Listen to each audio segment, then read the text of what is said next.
Qala atastabdiluna alladhi huwa adna billadhi huwa khair. Apakah kalian meminta untuk menukar sesuatu yang buruk dengan sesuatu yang lebih baik? Maksudnya apa? Kenapa kalian ingin dibayar oleh Allah dengan dunia ketika kalian beriman? Kalau mereka Bani Israel itu kalau beriman hitung-hitungan banget. Habis beriman harus rezekinya berlimpah. Habis beriman harus terbebas dari segala masalah. Habis beriman harus dimanjain banget dunianya. Itu pola pikir Bani Israel. Sedangkan para nabi dan orang-orang yang beriman enggak kayak gitu cara berpikirnya. Setelah beriman Allah uji, maka mereka mengatakan, ini untuk melihat apakah saya jujur dalam iman atau munafik. Seperti kata Bilal. Ketika Bilal beriman, dengan qadarullah dia ketahuan imannya oleh tuannya Umayyah bin Khalaf. Lalu disiksa oleh Umayyah bin Khalaf. Setelah disiksa berhari-hari, Umayyah ngomong gini, Bilal, mana Tuhan kamu? Coba lihat tuh, kamu disiksa-siksa, Tuhan kamu gak pernah ngebelain kamu, Muhammad juga gak pernah ngebelain kamu. Jadi kamu tuh sebetulnya kasihan, tinggal sendiri, gak pernah dibelain oleh siapa-siapa. Kalau gak saya nyelamatin kamu, kamu akan celaka, wahai Bilal. Apa kata Bilal? Ya Umayyah, udah gak bilang lagi Tuhan, dia mah udah beriman, gak ngomong lagi Tuhan, gak ngomong lagi gitu.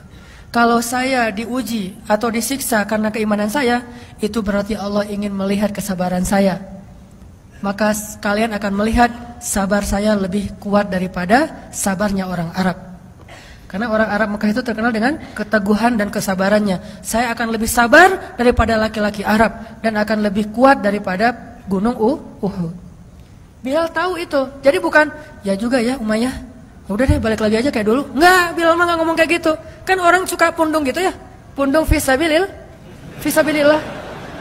Baru hijrah, Allah kasih ujian pundung. Aduh, sama aja udah hijrah gak hijrah, tetap aja gak bisa dapat jodoh. Nah gitu kan. Akhirnya udahlah sekalian kayak dulu aja. Aduh sama aja, ternyata udah rajin ngaji, belum kelihatan juga ke atas, masih aja gak ada yang kecantol misalnya kan ya. Aduh udah rajin udah pindah kerjaan, tetap aja belum dapat kerjaan yang lebih baik. Kata Allah, wa may yattaqillah yaj'al lahu makhraja. Mana? Wa yarzuqhu min haitsu la yahtasib. Mana tuh? Jawabannya Allah berikan itu setelah Allah lihat kesabaran kita. Kalau Allah belum melihat kesabaran kita, Allah enggak akan kasih apa yang Allah janjikan. Karena yattaqillah bukan hanya taubat tetapi sabar, itu satu paket. Takwa itu at-ta'ah was sabr, itulah takwa. Taat dan sabar, itulah takwa. Wa may yattaqillah, siapa yang taat lalu sabar, baru Allah janjikan yaj'al lahu makhraja wa yarzuqhu min haitsu la yahtasib wa may yattaqillah yaj'al lahu min amrihi yusra wa may yattaqillah yukaffir anhu sayyi'atihi wa yu'zim lahu ajra. Itu semua janji Allah bagi orang yang takwa, dan takwa itu taat dan sabar. Kalau taat doang tapi enggak sabar, pundung tadi, maka Allah tidak punya janji apapun dengan dia. Ini logika yang dipakai oleh Allah, hitung-hitungan matematikanya Allah Subhanahu wa taala, sehingga kita tidak kecewa. Coba teman-teman buka surat As-Saffat surat 37. Surat As-Saffat surat 37 ayat 51.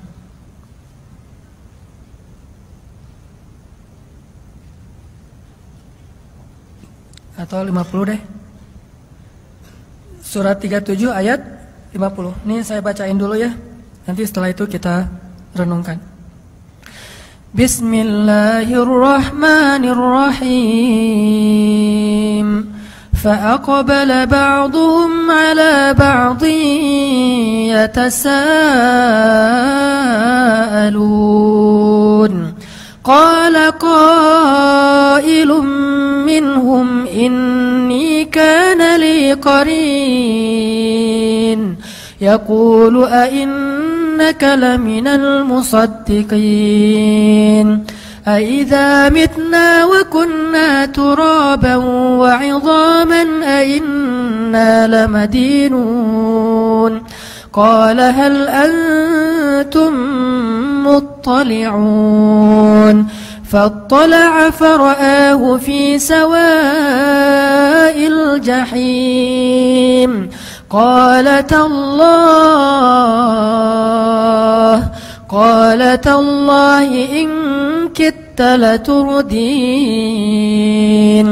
ولولا نعمة ربي لكنت من المحضرين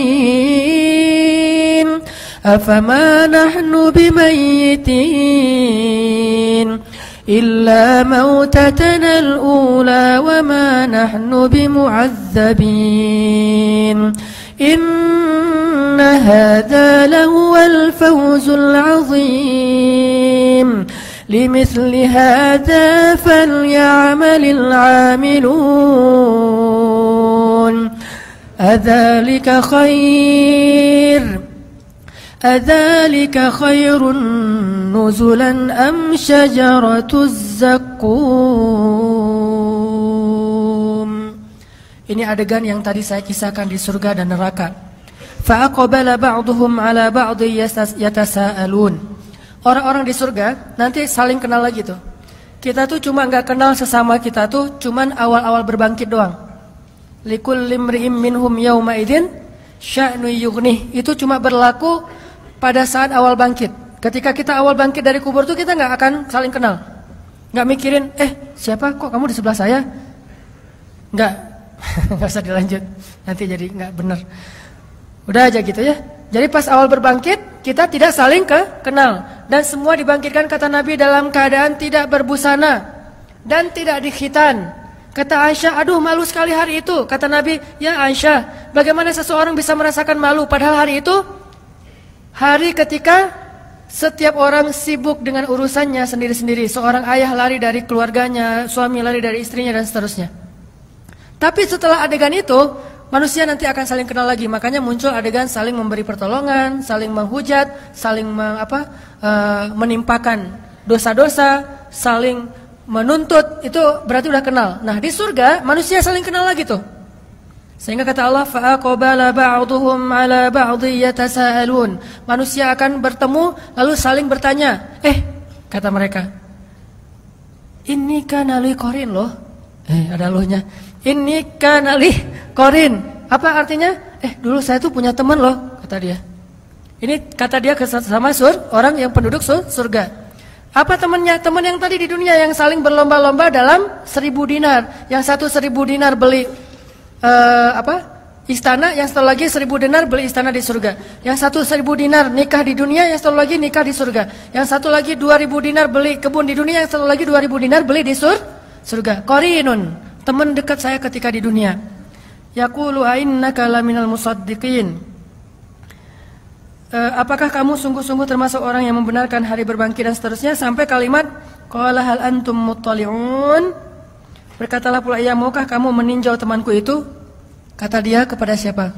Kayak tadi kepada malaikat. Malaikat, tolong cariin dong teman saya yang ini. Oh, ini mah nggak ada di daftar surga. Dia mah di neraka. Oh, gitu ya. Udah pergi aja ke jendelanya surga. Lalu melihat ke arah neraka. Ketika bertemu di neraka, fattala'a itu gini. Jadi ittala'a itu ngelihat itu kayak melongo gitu. Kan surga di tempat yang tinggi, neraka di tempat yang rendah, yang dalam. Dari surga dia ngelihat ke bawah, ke neraka. Fattala'a, ayat berapa tuh? 55. Fattala'a fara'ahu fi sawa'il jahim. Lalu dia lihatlah saudara atau temannya itu di dalam neraka yang sangat panas menyala-nyala. Dan melihatnya itu nggak pakai teropong segala macam. Aduh, nggak kelihatan. Saya minusnya udah ini. Ada ini nggak optik nggak di sini? Cari di neraka nggak ada. Ngelihat langsung penglihatan orang-orang di surga itu basirah, sangat bening, jelas sehingga bisa melihat ke dalam neraka. Ternyata temannya ada di sawa'il jahim. Sawa'il jahim itu kata ulama di dasar neraka. Qala, berkatalah orang yang di surga ini, tallah, demi Allah, in kita laturdin, hampir saja kamu mencelakakan saya. Apa maksudnya? Coba kalau dulu saya dengerin nasihat kamu, pasti nasib saya sama dengan kamu sekarang di neraka gitu. Coba kalau dulu saya ngikutin nasihat kamu, saran dari kamu, pasti saya sekarang sama-sama tersiksa. Qala tallahi in kitta laturdin walaula ni'matu rabbi lakuntu minal muhdharin. Kalau bukan karena nikmat Allah yaitu hidayah yang membolak-balikan hati, saya pasti akan termasuk di antara orang-orang yang disiksa. Itu dialog antara penduduk surga dengan penduduk neraka di akhirat. Makanya dialog ini harus jadi motivasi kita, bukan menuduh orang neraka, enggak. Ada teman kita yang belum hijrah, ntar kita dialog ya. Enggak usah gitu, itu mah sombong. Baru ngelihat teman kita yang misalnya masih mabuk gitu ya. Ntar kita dialog ya. Aku mah di atas, kamu di bawah. Maksud lo apa? Kamu di neraka, saya di surga. Nanti lihat kita. Lo baca aja di surat As-Saffat. Saya yang akan ngomong kayak gitu ke kamu. Nggak boleh kayak gitu. No judgment ya. Nggak boleh menghakimi orang lain. Cuman ini bukan untuk menghakimi orang lain, tapi untuk memotivasi diri kita. Beda ya. Bukan untuk menghakimi orang lain, tapi untuk memotivasi diri kita. Karena bisa jadi orang yang tadi kita hakimi ternyata sama-sama di surga. Kita sama-sama di surga kata dia. Nggak ada dialog yang seperti kamu gambarin. Oh gitu ya. Nggak jadi dialognya. Nggak jadi soalnya saya udah hijrah juga misalnya. Dialognya jadi fa'aqbala ba'dhum 'ala ba'dhin yatasaalun. Dialognya tuh di ayat yang tadi pertama, saling sama-sama di surga. Kalau di Al-Waqiah, yatufu 'alaihim wildanun mukhalladun bi akwabi wa abariqa wa ka'sim min ma'in la yusaddauna anha wa la yunzafun. Jadi nanti mereka lagi ngobrol gitu ya, terus lewat pelayan-pelayan anak muda yang mukhalladun, yang kekal, bawa ka'sin, gelas-gelas bening dari permata dan menuangkan khamar. Jadi kita minumnya di surga itu khamar, tapi khamar berkualitas tinggi. Yang kalau di dunia mungkin tidak ada nilai yang sanggup membayar khamar itu. Satu tetesnya aja lebih mahal daripada dunia dan seisinya. Sedangkan khamar di dunia, kadang kita ada khamar yang di beberapa kafe itu satu gelasnya atau satu botolnya 5 juta. Saya pas ngelihat harganya, wah 5 juta, mending saya kredit motor nih. Namanya juga orang pas-pasan. Orang 5 juta itu untuk minum doang tuh. Kita 5 juta lumayan bisa modal usaha. Di dunia aja khamar bisa 5 juta satu botol. Di akhirat satu tetesnya lebih mahal daripada dunia dan seisinya. La yusaddauna anha wa la yunzifun.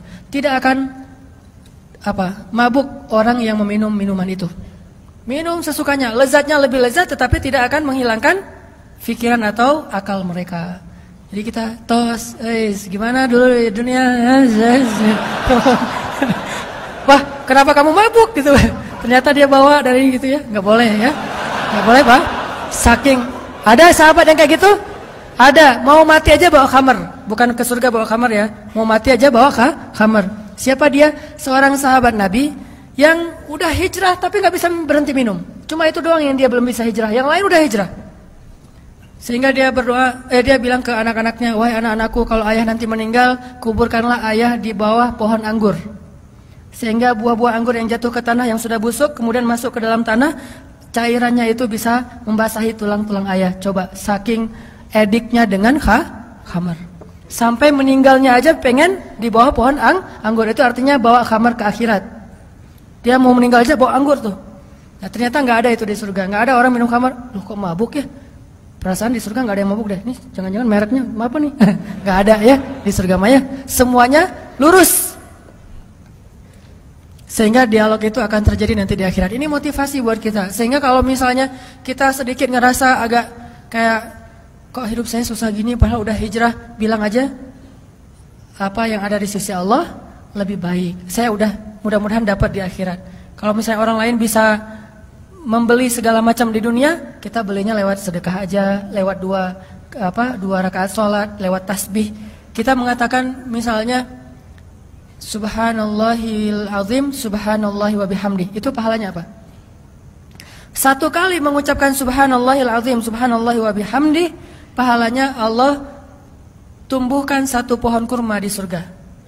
Sehingga satu pohon kurma ini kalau kita berjalan 100 tahun, itu belum keluar dari naungannya, saking rindangnya pohon kurma di surga. Cuma bilang Subhanallahil azim, subhanallahi wa bihamdi. Kalau dibalik Subhanallahi wa bihamdi, subhanallahil azim, Allah beratkan timbangan kita. Cuma bolak-balik itu aja pahalanya beda-beda. Coba teman-teman lihat orang yang saking semangatnya kerja, biasanya teman-teman dari etnis Tionghoa misalnya, kan mereka semangat-semangat tuh kalau kerja. Dia jualan, dia punya kafe misalnya, atau punya sebuah stand di mall. Udah punya kafe, masih jualan yang perintilan-perintilan di depan toko tuh. Kadang-kadang jual yang nggak terlalu mahal. Loh kok dia masih mau jualan yang kayak gitu-gitu, padahal dia udah punya kafe. Yang perintilan pun dia lakukan. Lumayanlah buat isi pulsa, lumayanlah buat bensin, lumayanlah buat bayar pembantu. Dia masih mikirin yang kecil-kecil, padahal dia udah punya toko yang besar. Kenapa kita sebagai muslim mengabaikan yang kecil-kecil yang Allah tawarkan pahalanya besar? Udah kok, udah tahajud, udah tambahin aja yang perintilan. Subhanallahil azim wa bihamdi. Subhanallahi wa bihamdi wa subhanallahil azim. Itu kan perintilan kan? Kalimatan khafifatan 'alal lisan, habibatan ilar rahman, thaqilatan fil mizan. Subhanallahi wa bihamdi, subhanallahil azim. Itu perintilan loh. Gampang ngucapinnya, tetapi pahalanya luar biasa di sisi Allah SWT. Jadi nggak boleh bilang, kan udah tahajud, kan udah umroh, kan udah tilawah, kan udah. Sama kayak orang tadi, kan udah punya toko, kenapa masih jualan yang kecil-kecil di depan tokonya? Begitu juga kita, kan udah tahajud, kenapa masih mikirin subhanallah, subhanallahan? La haula wala quwata illa billah. Itu adalah satu box perhiasan di dalam surga. Disimpannya di bawah arasy, bukan di bawah tempat tidur. Di bawah arasy. Siapa yang mengucapkan la haula wala quwata illa billah, Allah memberikan kanzun. Kanzun itu kayak harta terpendam yang tersimpan di bawah arasy Allah Subhanahu wa taala. Sehingga pas kita nanti masuk surga insyaallah, tiba-tiba Allah mengatakan, "Abdi, hambaku, ini untuk kamu." Ya Allah, ini dari mana? Dari la haula wala quwata illa billah. Wahai hambaku, ini untuk kamu. Dari mana? Dari subhanallah, dari alhamdulillah, dari Allahu akbar, dari la ilaha illallah. Artinya, kalau orang membeli dunia dengan hal-hal yang kayak gini, kita membeli akhirat dengan hal-hal yang seperti itu. Dan wama indallahi khair.